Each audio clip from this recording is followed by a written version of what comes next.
জাসাসের উদ্যোগে হামদ নাত পরিবেশন ও ঈদ বস্ত্র বিতরণ। রিপোর্ট রাজীব হোসেন জয়।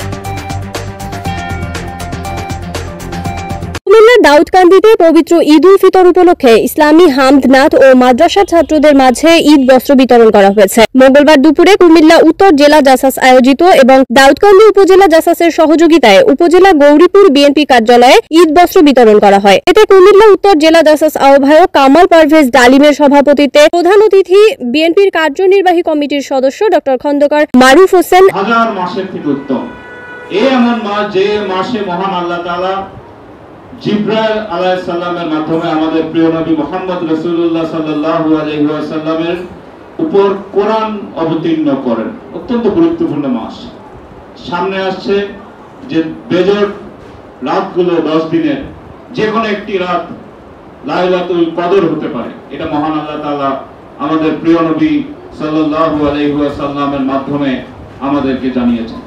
আমরা এমন একটি ধর্মের অনুসারী যার নবী হচ্ছে সকল নবীদের ইমাম।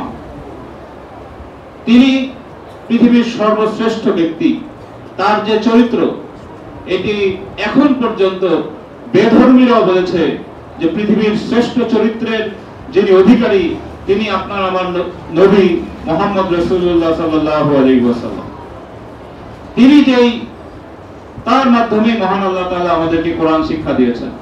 হামদ নাতে অংশগ্রহণ শেষে মাদ্রাসা শিক্ষার্থীদের হাতে ঈদ বস্ত্র তুলে দেন। অনুষ্ঠানটি সঞ্চালনা করেন সদস্য সচিব SM নিজান। এ সময় অন্যান্যের মধ্যে আরও উপস্থিত ছিলেন দাউদকান্দি উপজেলা বিএনপির আহ্বায়ক MA লতিফ ভুঁইয়া, সিনিয়র যুগ্ম আহ্বায়ক আলহাজ জসিম আহমেদ, সদস্য সচিব VP জাহাঙ্গীর আলম সহ অন্যান্য নেতৃবৃন্দ।